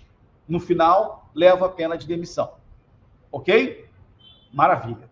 Então, a gente viu aqui, nesse curto espaço de tempo, nós vimos que o servidor estatutário se vincula à Lei 8.112, para a gente, importante, que o mais importante ali para nós é a responsabilidade, 116, 117, e o processo administrativo disciplinar, 143 e seguintes. Quando eu falo seguintes, a gente vai até o 170, tá legal? É sem preguiça mesmo, é direto, ok? Beleza. O servidor, ainda falando sobre servidor público, um outro ponto importante de estudo é o regime constitucional do servidor público. É outro ponto relevante que a gente precisa estudar. É o regime constitucional. O que é o regime constitucional? São todas as previsões aplicáveis ao servidor público previstas na Constituição. Então, por exemplo, a forma de ingresso. Como é que o servidor ingressa? O concurso público. Maravilha. Concurso público é obrigatório para que tipo de vínculo? Cargo efetivo, emprego público, que é o seletista, certo? E só. No caso de servidor público, só. Só o cargo efetivo e o emprego público. Ah, professor, existe alguma hipótese de ingressar nos quadros da administração pública sem concurso? Existe, para ocupar o chamado cargo em fidúcia ou cargo em comissão. Cargo em comissão são cargos previstos em lei para atribuições de chefia, assessoramento e direção. Só para isso. Cargo em comissão só pode ser para isso. Chefia, assessoramento e direção. Tá legal? Eu não posso, por exemplo, nomear para cargo em comissão alguém que vai exercer uma assistente administrativo. Não dá. Tá legal? Só chefia, direção e assessoramento. Beleza. Então, assim, o cargo em comissão é considerado ad nutum, né? Porque ele pode ser nomeado e exonerado livremente. Não precisa de concurso, mas também não precisa de PAD para romper o vínculo. Essa é a forma de ingresso, concurso público, mas tem essas exceções que, por exemplo, o cargo em comissão é uma dessas exceções. Veja, eu estou falando aqui um pouco mais rápido, mas eu preciso que você anote tudo que eu estou dizendo para você, porque é tudo que vai cair na sua prova, tá? Bom, ainda falando sobre o concurso público, a gente tem que lembrar que o concurso público ele tem um prazo de validade de até 2 anos, que pode ser renovado por igual período, ok? 2 anos, renovado por igual período. E o cargo e o concurso público, ele se presta a aferir as qualidades, os requisitos, não só objetivos, né, mas também existem requisitos subjetivos para que você possa preencher o cargo. É óbvio que esses requisitos subjetivos são muito raros porque mexem com a pessoa. E tudo que é subjetivo na administração pública tem que ser olhado com muita cautela. Mas é possível se exigir requisitos subjetivos. Por exemplo, um exemplo muito comum, idade. Eu posso limitar a idade para um concurso público? Por exemplo, pessoas até 35 anos? Posso, desde que seja razoável, desde que passe no crivo da razoabilidade. Ok? Tatuagem, que é um assunto que ganhou repercussão geral, né? Tatuagem também pode ser um ponto, digamos assim, de eliminação? Por incrível que pareça, pode. A tatuagem pode reprovar, desde que essa tatuagem do candidato seja uma tatuagem que traga valores que ofendem a Constituição ou que ofendem a própria instituição que ele vai fazer concurso. Então, por exemplo, um servidor, um cidadão vai fazer prova, concurso para, sei lá, para magistratura e tem um símbolo da suástica no peito. É óbvio que aquilo ali não cabe, não é tolerável, né? Ele vai ser reprovado e com razão. Então, vamos prestar bastante atenção nesse ponto, tá? Dos requisitos subjetivos, em especial da parte da tatuagem. Muito bem. Falamos, então, do concurso público, que é um ponto do regime constitucional importante. O outro ponto importante do regime constitucional é a acumulação de cargos. Isso é um outro ponto importante, tá? Deixa eu só voltar um pouquinho. A gente falou do concurso, né? Artigo 37, inciso 2º da Constituição. A gente falou do cargo em comissão, artigo 37, inciso 5º da Constituição. E agora a gente está falando da acumulação de cargos, artigo 37, inciso 16 da Constituição. Veja bem, cargo público, o servidor pode acumular cargos públicos? Via de regra, não. A regra é proibido a acumulação remunerada de cargos, empregos e funções. Ponto. Então, mesmo que eu faça concurso e passe, eu não posso acumular 2 cargos públicos em regra. Mas o que cai na prova é a exceção. E qual é a exceção?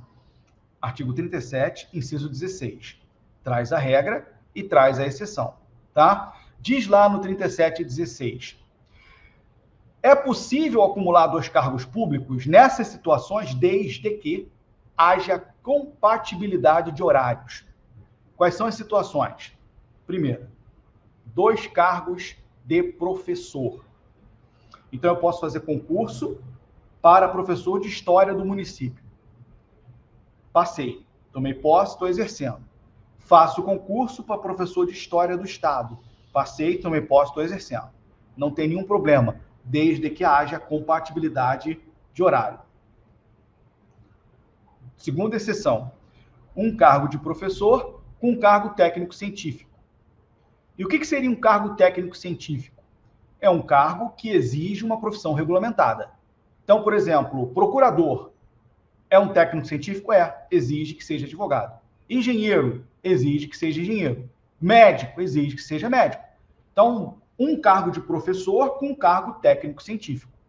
Tá legal? Nesse caso, também é possível acumular, desde que haja compatibilidade de horário. Muito bem, obrigado, viu? Terceira exceção. 2 cargos de profissionais da área de saúde com profissões regulamentadas. O que é isso? Eu faço concurso para médico do município. Passei, tomei posse, estou exercendo. Fiz concurso para médico da União Federal. Passei, tomei posse, estou exercendo. Ok. Médico, enfermeiro, fonoaudiólogo, nutricionista, carreira psicólogo, assistente social, carreira ligada à área médica. Ok? Posso acumular 2 cargos desde que haja compatibilidade de horário. Ok, até aqui tudo bem. Tem uma 4ª exceção aí, que não está no 37,16.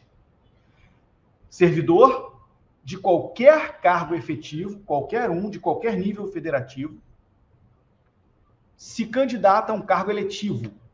Na verdade, não é um cargo, mas uma função eletiva, né? Qualquer uma, no executivo e no legislativo, certo? Existem regras para isso. Normalmente, não é possível acumular. Se o servidor é eleito, ele tem que se afastar do cargo. Normal.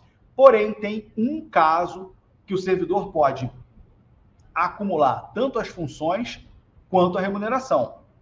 Esse caso é do vereador. O servidor se candidatou a vereador, foi eleito, havendo compatibilidade de horários, ele pode acumular o cargo dele com a função de vereador. Inclusive, pode acumular a remuneração. Tá legal? Ok? Beleza. Até aí, tranquilo. Agora, tem um detalhezinho que é de suma importância para a gente. A questão do militar. Quando a gente fala em servidor militar, tem duas passagens na Constituição que são mais claras quanto a servidor militar. O artigo 42 e o artigo 142. Para nossa sorte, é parecido, né? 42, 142. O artigo 42 fala dos militares dos estados, Polícia Militar, Bombeiro Militar. O 142 fala dos militares das Forças Armadas, Exército, Marinha, Aeronáutica. A pergunta é: servidor militar na ativa pode acumular um cargo civil? Essa é a pergunta que já caiu em prova.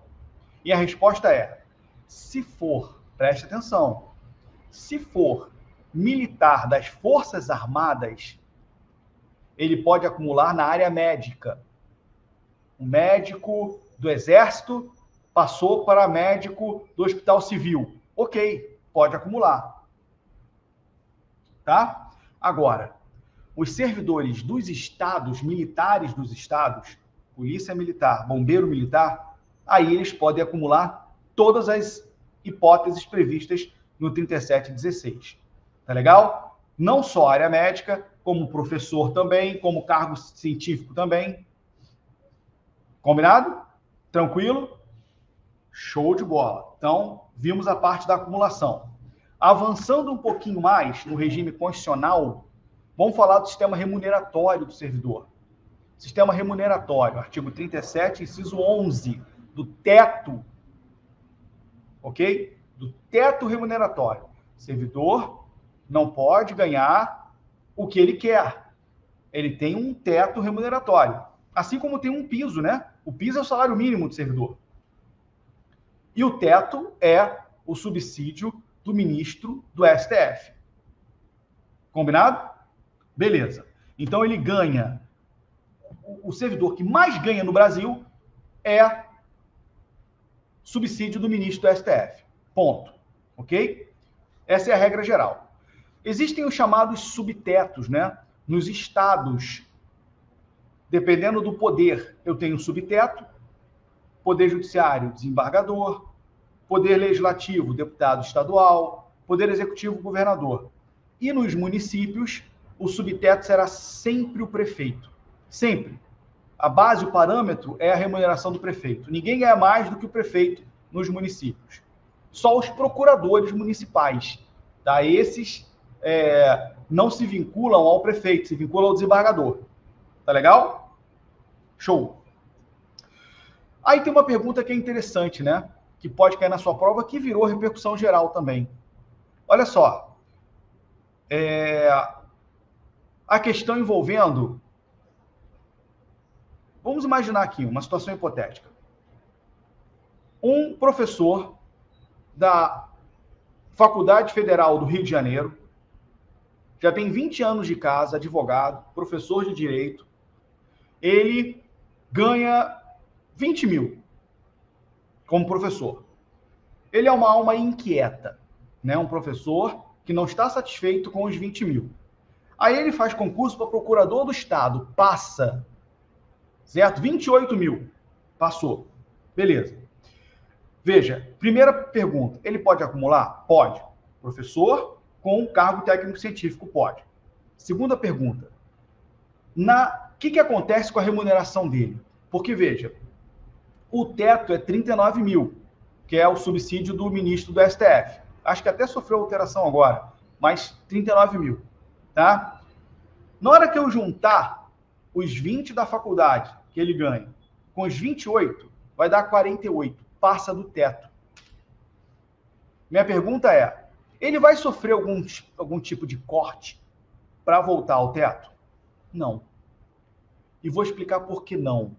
Porque, como são cargos acumuláveis, o STF entende que você leve em consideração cada vínculo isoladamente. Então, ele não pode ganhar mais do que 39 como professor, ele não pode ganhar mais do que 39 como procurador. Mas juntando os dois, não tem problema. Tá claro isso? Beleza? Então, veja, isso é mais uma questão importante que fala do regime constitucional do servidor público.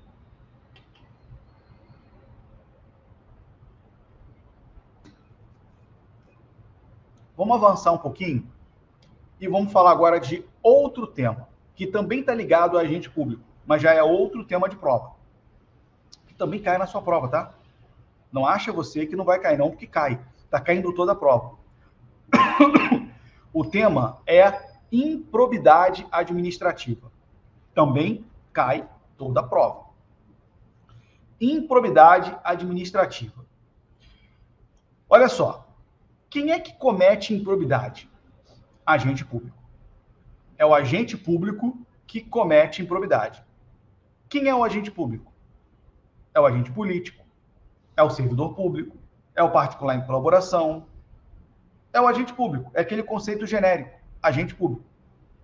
Tá legal? Esse cara comete improbidade. Mas é só ele? Não. Quem responde por improbidade também? Além do servidor, além do agente público?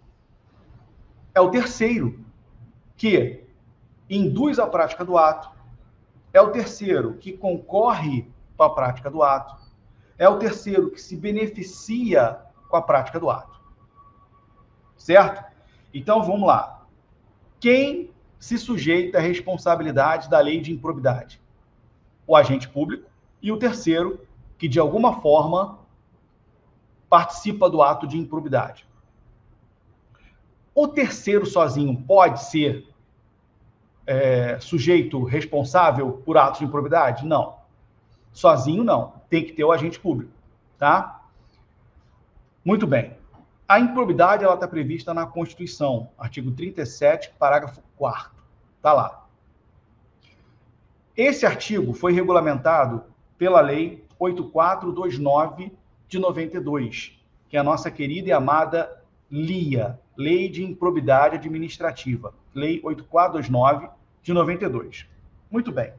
Estávamos felizes com os conceitos da LIA até um dado momento em que o legislador resolveu mudar toda a sistemática da improbidade administrativa.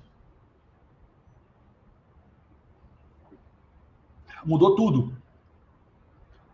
Veio a Lei 14.230 de 2022. 14.230. Aliás, é 2021, se eu não me engano. Bom, o importante é... tá aqui, tá escrito aqui. É 2021.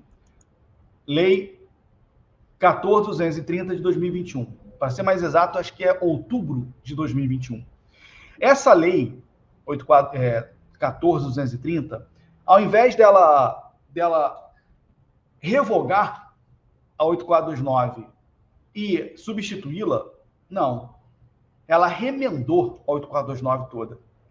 A 8429, que é a lei de improbidade, ela está em vigor com todos os retalhos feitos pela 14.230. Mudou absolutamente tudo.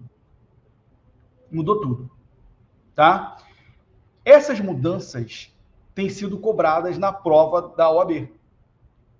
Têm sido cobradas. Todos os exames vem cobrando alguma coisa da lei de improbidade com as alterações produzidas pela 14.230. Essa é a minha preocupação, porque mudou tudo, absolutamente tudo. Vamos botar o dedo nos pontos mais preocupantes para a gente. O primeiro deles, logo de cara, é a questão do elemento subjetivo do tipo que caracteriza o ato de improbidade. Antes da mudança, o servidor respondia por culpa. Então, por negligência, por exemplo, por imprudência, por exemplo, mesmo assim ele respondia ação de improbidade. Hoje, só dolo. Somente dolo. Tá legal? Servidor, então, só responde. Servidor que eu digo agente público, tá? Mas só responde por improbidade com base em ato doloso. Tá certo? Beleza. E o que é o dolo, né? Não sei se você lembra o que é o dolo, mas o dolo é aquela vontade livre e consciente de alcançar o resultado ilícito tipificado nos artigos da própria LIA, 9º, 10 e 11. Esses artigos 9º, 10 e 11 tipificam os atos de improbidade. Então, o que é o dolo? É a vontade livre e consciente de alcançar aquele resultado previsto nos artigos 9º, 10 e 11. Tá? Ganhar vantagem, beneficiar, auferir vantagem. É isso. É a vontade livre e consciente. Isso é o dolo. Tá legal? Beleza. Então, o servidor, o agente público, só responde por ato doloso. Esse é um ponto. Um segundo ponto importante também da lei de improbidade que foi alterado é a questão da prescrição. É outro ponto muito importante que foi alterado e a gente precisa estar atento a isso. Antes da mudança, o prazo prescricional era de 5 anos. A prescrição, que é, na verdade, a intenção do Estado de punir o agente público, a prescrição era de 5 anos. Ok? 5 anos a contar de quê? Aí vai depender da natureza do vínculo, né? 5 anos a partir do fim do mandato, se for uma função eletiva, 5 anos a partir da exoneração, se for um cargo em comissão. Vai depender muito da natureza do vínculo. Hoje não. Hoje são 8 anos a contar da prática do ato. Ok? Então, a parte da prescrição alterou, né? Alterou bastante. Não são mais 5, agora são 8 anos. 8 anos a partir da prática do ato. Então, assim, a nível de improbidade, a parte do sujeito, a parte do elemento, a parte da prescrição, que ainda não caiu, né? São partes importantes para a gente na nossa prova. Tá legal? Em relação à improbidade, deixa eu ver se eu tenho mais alguma coisa importante aqui para bater com você. Tem tudo, a lei é toda importante, mas com esse tempo aqui, eu acho que a gente abordou o que era mais importante, visando atingir o nosso objetivo. Então, veja, o tema do agente público e o tema da improbidade, embora sejam temas diferentes e questões diferentes em prova, eles estão, de alguma forma, interligados, porque é o agente público que comete improbidade. Tá legal? Tranquilo? Beleza. Muito bem. Um terceiro tema, que também é extremamente importante para a gente, é o tema da intervenção estatal. É um terceiro tema que vem caindo toda a prova. Toda a prova. Nas últimas provas, inclusive, eu vi 2 questões na prova. 2 de intervenção estatal. Por que essa incidência tão grande ultimamente na prova, eu não sei explicar, né? Mas a gente entende o seguinte: quem alimenta o banco de questões da prova são professores escolhidos, né, pela banca organizadora. E, eventualmente, a escolha recai sobre um determinado professor que tem uma predileção para aquele tema. Então, eu acredito que seja isso. Quem está alimentando o banco de questões agora deve ser algum professor que gosta do tema da intervenção estatal. E eu também gosto, então coincidiu, né? Coincidiu, porque eu também gosto muito do tema da intervenção estatal. O que é intervenção estatal? Ela se dá de duas formas.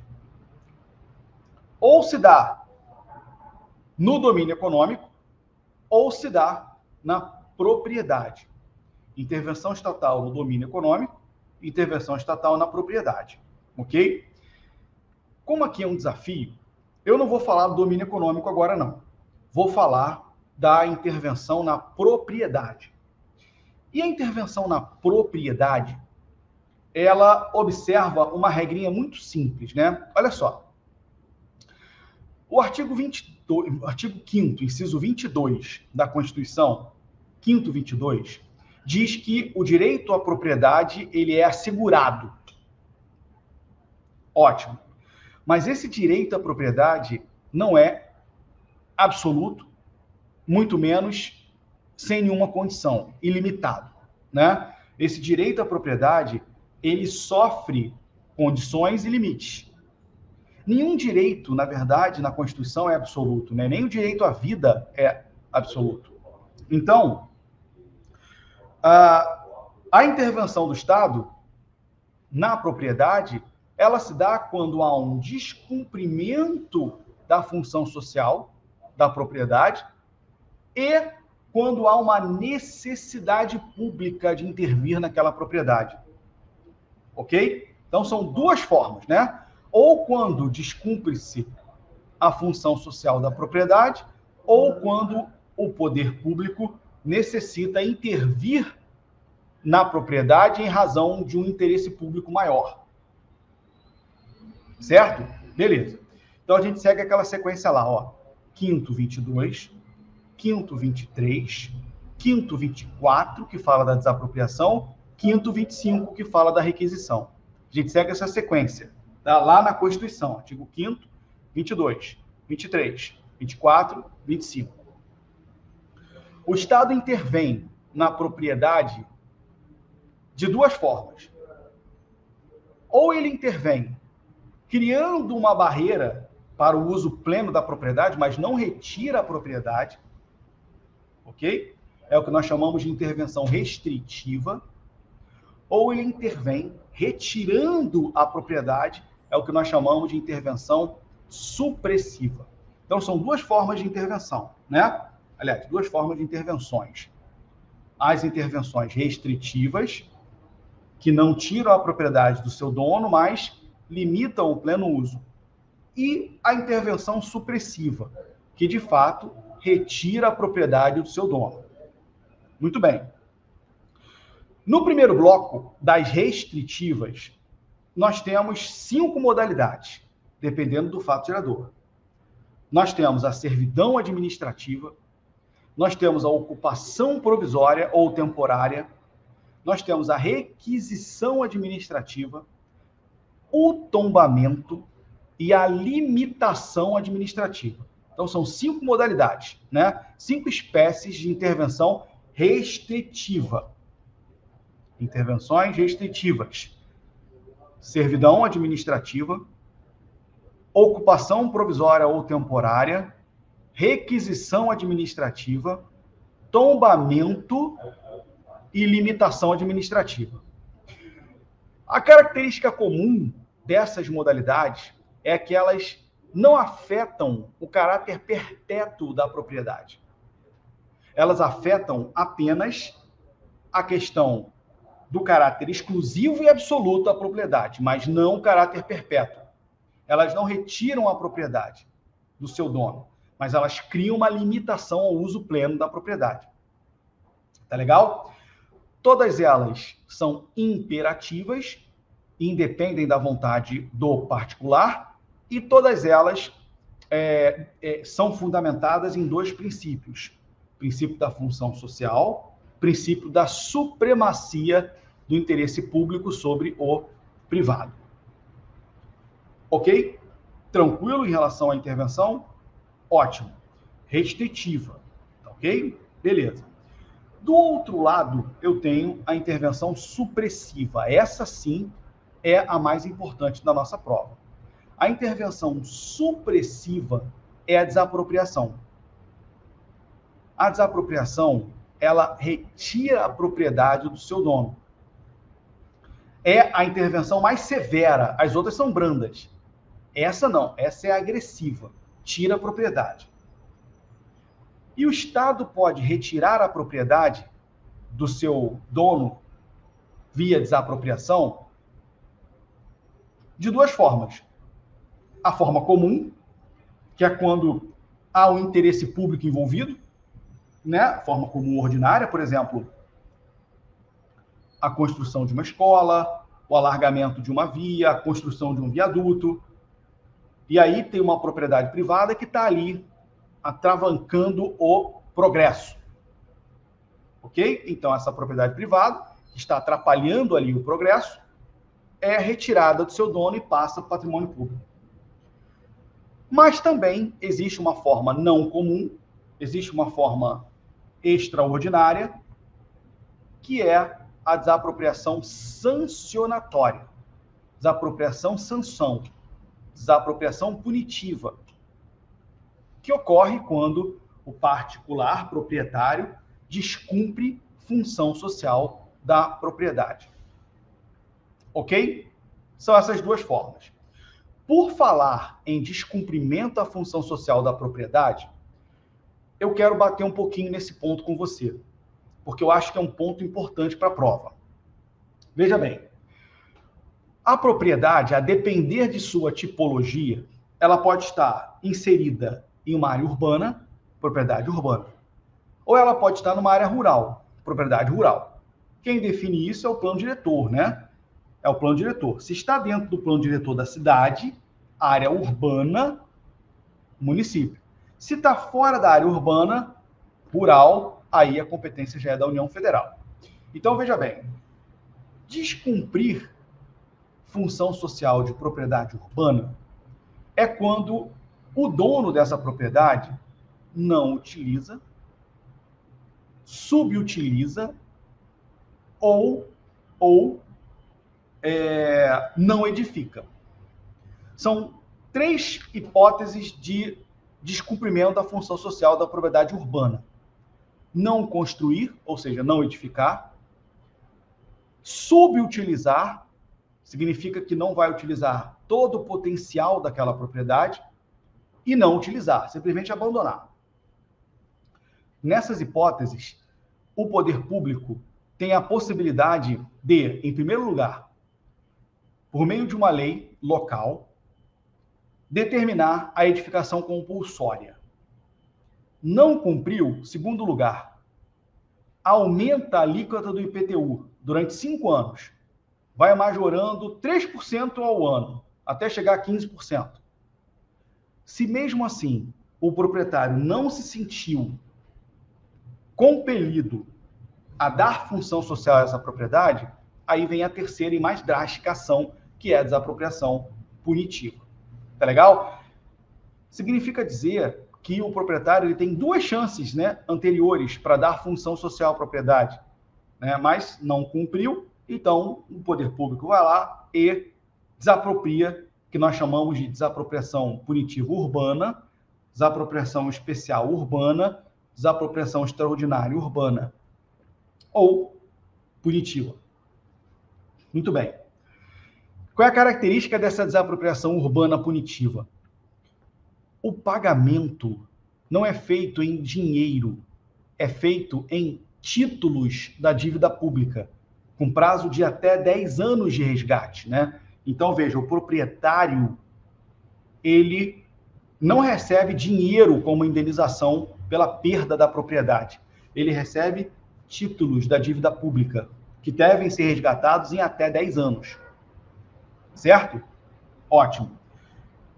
Não preciso dizer para você que a competência para promover essa desapropriação e para declarar também é do município, né? Interesse local. Maravilha. A segunda desapropriação punitiva é a rural. E assim, em que momento se descumpre a função social de uma propriedade rural? Quando o seu dono deixa a propriedade improdutiva. Quando ele não faz nada, simplesmente é um emaranhado de mato ali, sem nenhuma utilização. Isso é uma propriedade improdutiva. Nesse caso, o poder público pode, então, promover ali dentro o que nós chamamos de reforma agrária, que é uma espécie de desapropriação punitiva. A reforma agrária de interesse social, ela retira a propriedade do seu dono, propriedade essa que é improdutiva. Ótimo.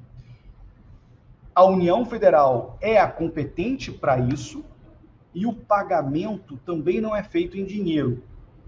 O pagamento é feito em títulos da dívida agrária, com prazo de resgate de até 20 anos. Isso mesmo. É lamentável, né? Mas é prazo de resgate de até 20 anos. Uma vez desapropriada essa área, ela é loteada, fatiada e é entregue a pessoas sem terra, previamente cadastradas na entidade competente, que é o INCRA. Certo? Então há um cadastramento de pessoas que estão lá para receber terra. Essa terra normalmente advém dessas reformas agrárias. Ele recebe um lote de terra para que ali ele possa produzir alimento, medicamento, servir de sustento dessa família, que não pode abrir mão dessa área durante 10 anos. Não pode dispor desse lote durante 10 anos. Ok? Maravilha. Muito bem. Bom, em relação à desapropriação, eu acho que esses eram os temas mais importantes para a gente. Desapropriação punitiva, né? A parte inicial lá da desapropriação. Onde eu posso estudar desapropriação, professor? Decreto-Lei 3365 de 41. Decreto-Lei 3365 de 41.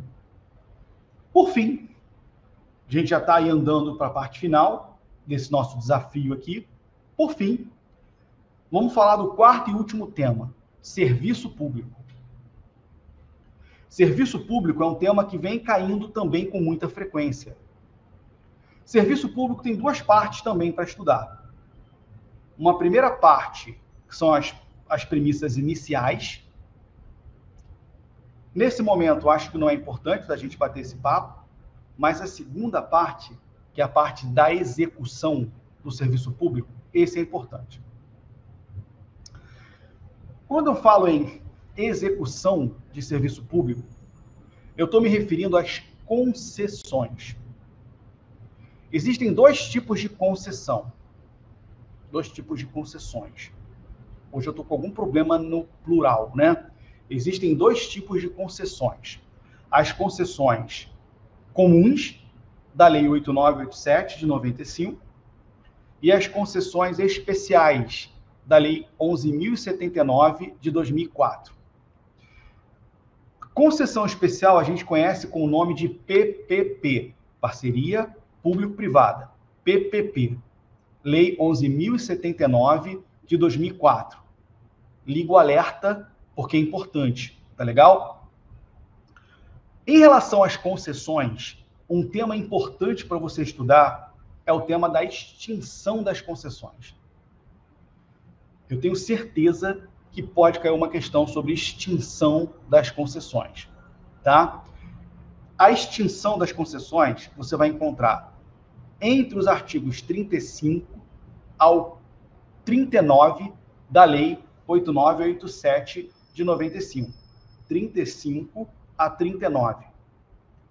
Extinção pelo advento do termo final, extinção por anulação, extinção por falência do concessionário, extinção por encampação, extinção por rescisão, extinção por caducidade. São 6 tipos de rescisão, de rescisões. Né? 6 tipos de rescisões.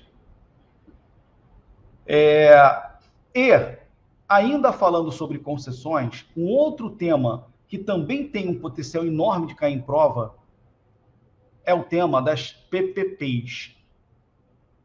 É outro tema que eu vou pedir para você ficar atento. Lei 11.079 de 2004. O que é uma PPP? Parceria público-privada. A PPP é a combinação de esforços, tanto operacionais quanto econômicos, entre o poder público e a iniciativa privada. A PPP veio para substituir as concessões comuns. Mas a PPP, ela exige um financiamento público. Ela exige dinheiro público. A concessão comum, não. Mas a PPP exige uma contraprestação estatal. Em ativos ou em dinheiro, que seja. Tá legal? Existem 2 modalidades de PPP. Concessão administrativa, concessão patrocinada. Concessão administrativa, concessão patrocinada. Macete, para você não errar em prova. Tem tarifa, tem usuário, patrocinada. Não tem tarifa, não tem usuário privado, administrativa. Tá legal? Esse é o macete. Concessão de uma rodovia pedagiada. Patrocinado ou administrativa? Patrocinada. Tem tarifa, tem usuário. VLT, veículo leve sobre trilhos aqui no Rio. Administrativa ou patrocinada? Patrocinada. Tem usuário, tem tarifa. Administração de presídios. Administrativa ou patrocinada? Administrativa. Não tem tarifa e não tem usuário. Aliás, o único usuário é o poder público, que coloca ali os delinquentes, né? Os infratores da lei. Tá legal? Mas não tem tarifa. Ou você acha que o presidiário lá vai pagar por estar ali? É o Estado que paga para manter ele ali. Tá legal? É outro ponto importante. É a questão das PPPs, concessão administrativa, concessão patrocinada. E, para fechar esse nosso bate-papo, eu queria que você prestasse muita atenção no tema do terceiro setor, que também está ligado a serviço público, tá? É um tema do serviço público, terceiro setor. O terceiro setor aborda a questão das OSs, anota aí, Lei 9637 de 98, OS, Organização Social, Lei 9637 de 98. As OSCIPs, Lei 9790 de 99. O que é uma OSCIP? Organização da Sociedade Civil de Interesse Público, Lei 9790 de 99. Os serviços sociais autônomos, que é o sistema S, né? SESC, SENAI, SENAT, SEBRAE, SNI, ok? E as parcerias da Lei 13.019. As OSCs, Organização da Sociedade Civil, Lei 13.019 de 2014. Dá uma lida nessa lei. Não sei, uma intuição. Dá uma lida nessa lei, 13.019. Leia os conceitos.